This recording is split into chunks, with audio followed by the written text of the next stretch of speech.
بسم اللہ الحمد للہ والصلاة والسلام علی رسول اللہ اما بعد۔ سورہ فاتحہ قرآن مقدس کی ایک عظیم سورت ہے۔ سورہ فاتحہ کی بہت ساری فضیلتیں ہیں اور اس کی اہمیت ہے۔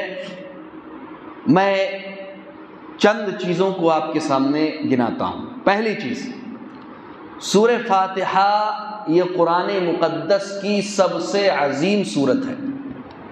دلیل، امام بخاری رحمۃ اللہ علیہ نے حضرت ابو سعید بن معلّہ رضی اللہ تعالی عنہ سے روایت کیا ہے کہ وہ کہتے ہیں کہ میں اللہ کے نبی جناب محمد رسول اللہ صلی اللہ علیہ وسلم کے ساتھ مسجد میں تھا۔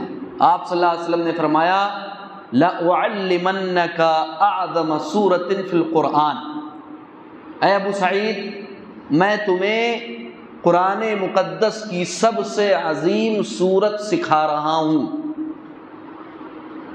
قرآن مقدس کی سب سے عظیم سورت سکھانے والا ہوں۔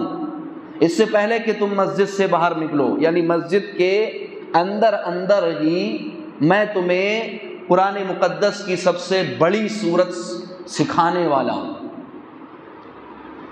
اس کے بعد ابو سعید کہتے ہیں کہ میں نے دیکھا کہ اللہ کے نبی اکرم صلی اللہ علیہ وسلم کھڑے ہوئے، نماز سے فارغ ہوئے اور آپ مسجد سے نکلنے والے تھے کہ میں نے آپ صلی اللہ علیہ وسلم سے کہا اللہ کے رسول آپ نے مجھ سے یہ کہا تھا، یعنی گویا کہ اللہ کے نبی اکرم صلی اللہ علیہ وسلم کو یاد نہیں رہا کہ آپ صلی اللہ علیہ وسلم نے ان سے کہا تھا کہ میں تمہیں قرآن کی سب سے بڑی سورت سکھانے والا ہوں۔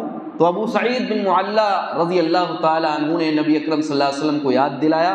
پھر اللہ کے نبی اکرم صلی اللہ علیہ وسلم نے ان سے فرمایا الحمدللہ رب العالمین، اور جو آیتیں تھیں مکمل طور پہ آپ صلی اللہ علیہ وسلم نے۔ امام بخاری رحمۃ اللہ علیہ نے اس حدیث سے یہ استدلال کیا ہے کہ قرآن مقدس کی سب سے عظیم سورت، تمام صورتوں میں 114 صورتوں میں سب سے عظیم سورت سورہ فاتحہ، یہ پہلی دلیل ہے اور پہلی فضیلت ہے اور پہلی اہمیت ہے اس سورت فاتحہ کی کہ قرآن مقدس کی سب سے عظیم، سب سے بڑی سورت ہے۔ دوسری دلیل کہ اس جیسی سورت نہ تورات میں نازل کی گئی، نہ زبور میں نازل کی گئی، نہ انجیل میں نازل کی گئی اور نہ پچھلے صحیفوں میں، پچھلی کتابوں میں نازل کی گئی۔ ابی رضی اللہ تعالیٰ عنہ کی حدیث کہتے ہیں کہ اللہ کے نبی اکرم صلی اللہ علیہ وسلم نے فرمایا تورات میں، زبور میں، انجیل میں اور خود قرآن میں اس جیسی کوئی بھی سورت نازل نہیں کی گئی، یعنی اس کے مقام و مرتبے کی طرف اشارہ ہے کہ اتنی عظیم سورت ہے کہ نہ تو پچھلے رسولوں کو دی گئی، نہ تورات میں جو موسیٰ علیہ السلام پر نازل کی گئی تھی، نہ زبور میں جو داؤد علیہ السلام پر نازل کی گئی تھی، نہ انجیل میں جو حضرت عیسیٰ علیہ السلام پر جو کتاب نازل کی گئی تھی، اور خود قرآن کے اندر اس جیسی کوئی صورت نہیں ہے، یعنی اس کی عظمت کی طرف اشارہ ہے، اس کی اہمیت اور فضیلت کی طرف اشارہ ہے۔ اسی طرح سورہ فاتحہ کو نور کہا گیا ہے۔ کیا کہا گیا ہے؟ نور کہا گیا ہے۔ حضرت عبداللہ بن عباس رضی اللہ تعالی عنہما سے روایت ہے، کہتے ہیں کہ اللہ کے نبی اکرم صلی اللہ علیہ وسلم کے پاس جبریل امین موجود تھے۔ حضرت جبریل علیہ السلام اللہ کے نبی اکرم صلی اللہ علیہ وسلم کے پاس بیٹھے ہوئے تھے، یعنی انسانی شکل میں۔ آپ جانتے ہیں جب انشاءاللہ میں بخاری کی شرح کروں گا تو اس میں بتاؤں گا کہ اللہ کے نبی اکرم صلی اللہ علیہ وسلم پر وحی کس طرح آتی تھی، نازل ہوتی تھی۔ تو ایک شکل یہ تھی کہ فرشتہ ایک صحابی دحیہ کلبی رضی اللہ تعالیٰ عنہ کی شکل میں آتا تھا اور اللہ کے نبی اکرم صلی اللہ علیہ وسلم پر وحی نازل کرتا تھا۔ تو انسانی شکل میں اللہ کے نبی اکرم صلی اللہ علیہ وسلم کے پاس حضرت جبریل علیہ السلام بیٹھے ہوئے تھے۔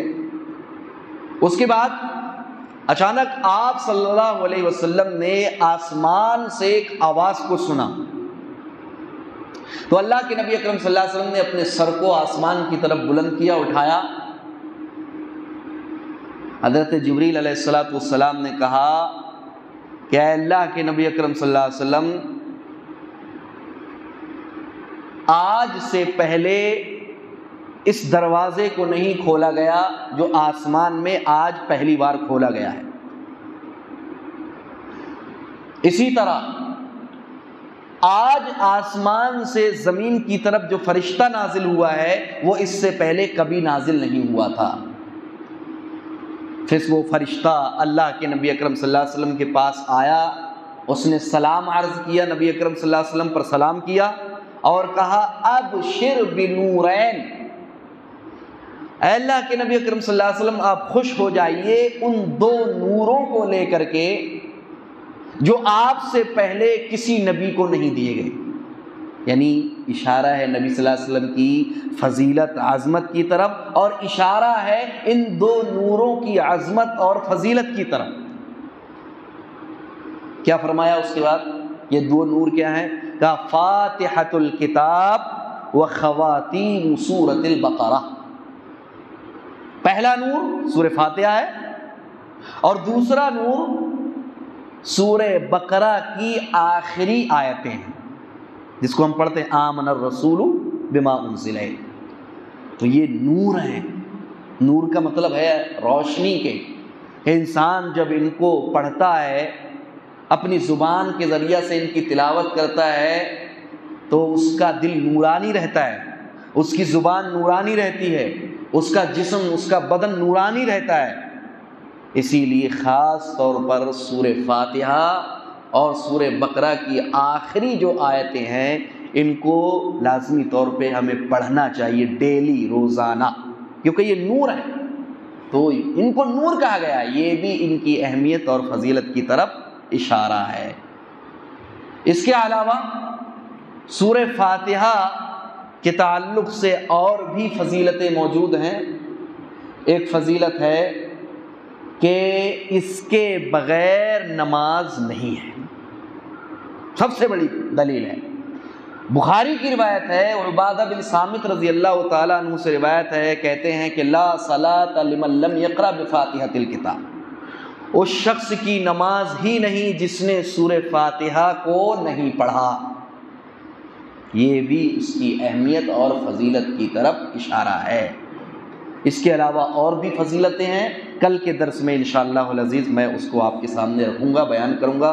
اللہ رب العالمین سے دعا ہے الہ العالمین ہمیں سورہ فاتحہ کی کثرت سے تلاوت کرنے کی توفیق عطا فرمائے، آمین۔ وآخر دعوانا الحمدللہ۔